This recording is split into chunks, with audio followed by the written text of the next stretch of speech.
بسم الله الرحمن الرحيم والصلاة والسلام على أشرف المرسلين سيدنا ونبينا ومولانا محمد وعلى آله وصحبه وسلم تسليما.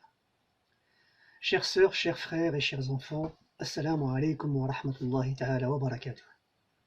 Tout d'abord, je souhaite très sincèrement que vous alliez bien et que vous soyez dans le meilleur de la santé en cette période de pandémie du coronavirus appelé Covid-19. Comme vous le savez, les autorités de notre pays ont pris des dispositions très strictes et bien nécessaires pour tenter d'endiguer la propagation du coronavirus en instaurant le confinement chez soi depuis mardi 17 mars. Dans ce même sens, notre association a pris des décisions en anticipant dès le 10 mars dernier de fermer la mosquée et de suspendre les cours à nos enfants, les assises et les conférences à compter du mercredi 11 mars 2020. De suspendre les offices des prières du vendredi Jumu'ah à compter du vendredi 13 mars, et enfin de suspendre les offices des 5 prières canoniques, c'est-à-dire les 5 prières de la journée, pour les fidèles à partir du mardi 17 mars, et ce jusqu'à nouvel ordre. Ainsi pour cette année 2020, le mois béni de Ramadan se passera dans la stricte intimité compte tenu du confinement en vigueur. Grâce à l'aide d'Allah subhanahu wa ta'ala, notre association a mis en place des solutions alternatives qui nous permettront de vivre dans la piété et l'espérance ces moments importants de notre calendrier spirituel. Elles consistent à transmettre à l'heure de prière du vendredi des interventions et des messages de nos imams permettant aux fidèles de garder le lien avec notre mosquée en ces temps de confinement.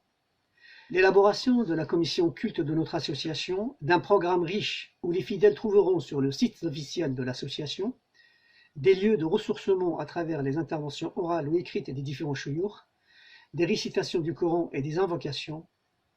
Et pour le volet sadaqat, la charité est une partie essentielle de ce mois de Ramadan. Dans le strict respect des règles barrières, nous avons envisagé d'utiliser des portions individuelles préemballées, préparées, dans le respect des règles sanitaires en vigueur, tout au long du cycle collecte, stockage, préparation, emballage et distribution jusqu'à la livraison à domicile aux nécessiteux. Nous avons mis en ligne sur le site de l'association, qui s'affiche en bas, mosquée-du-6montigny95.org, une page spécifique pour les donations. Nous avons plus que jamais besoin de votre générosité pour maintenir le développement de votre mosquée.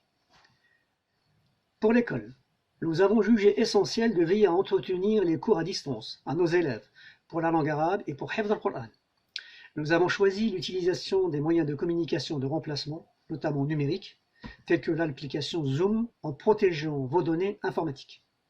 Depuis le lancement de cette opération inédite dans le Val d'Oise, pour notre école, nous avons enregistré un taux de participation des élèves avoisinant les 75% en moyenne, grâce à l'engagement des enseignants et à la forte mobilisation des parents. Pour ce qui est de l'exploitation de l'établissement, notre établissement, les locaux, les travaux dans le sous-sol se poursuivent sous une cadence en ralenti pendant cette période de fermeture de la mosquée.